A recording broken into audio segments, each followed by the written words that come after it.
అన్బుమణి రామదాస్ గారికి నమస్కారం. ఈరోజు కుప్పంలో వన్నికుల క్షత్రియుల పేరు పెట్టుకొని టీడీపీ తరపున వచ్చి తమిళనాడు నుంచి టీడీపీ కోసం ప్రచారం చేస్తున్నారు.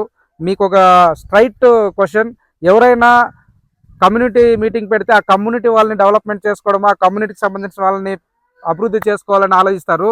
మీరేమయ్యా దానికి విచిత్రంగా వచ్చి ఎవరైతే కుప్పంలో కేఆర్జే భరత్ గారు మీ కమ్యూనిటీ, ఆయన్ని ఓటేసి గెలిపియండి అని చెప్పకుండా నాయుణ్ణి పన్నికుల చేతులకు అగెనెస్ట్ ఉన్న నాయుణ్ణి ఓటేయమని అడగడానికి వచ్చావే, నీకు సిగ్గుందా? కొంచెమని ఆలోచించు. తమిళనాడులో మాత్రము మన కమ్యూనిటీ, మన 1 years మనమంతా ఒకటిగా ఉండాలా, పొడచల్లా సంపల్లా సింపల్లా అంటారు. అదే పద్ధతిని కుప్పంలో వచ్చి చెప్పొచ్చు కదా, మన 1 years అంతా ఒకటిగా ఉండాలా, 1 year క్యాండిడేట్ని గెలిపించాలని ఓటు అడిగేది వదిలేసి 1 year క్యాండిడేట్కి ఓటేయదండా నాయుడు క్యాండిడేట్కి ఓటేయని చెప్తారు. మీరు ఏమాత్రం రాజకీయంగా మీరు ఇవన్నీ ఆలోచించరా? దయచేసి మీ రాజకీయ స్వలాభం కోసం చూడకుండా నిజంగానే మీరు మీ కమ్యూనిటీ డెవలప్మెంట్ అవ్వాలంటే మీ కమ్యూనిటీ వాళ్ళ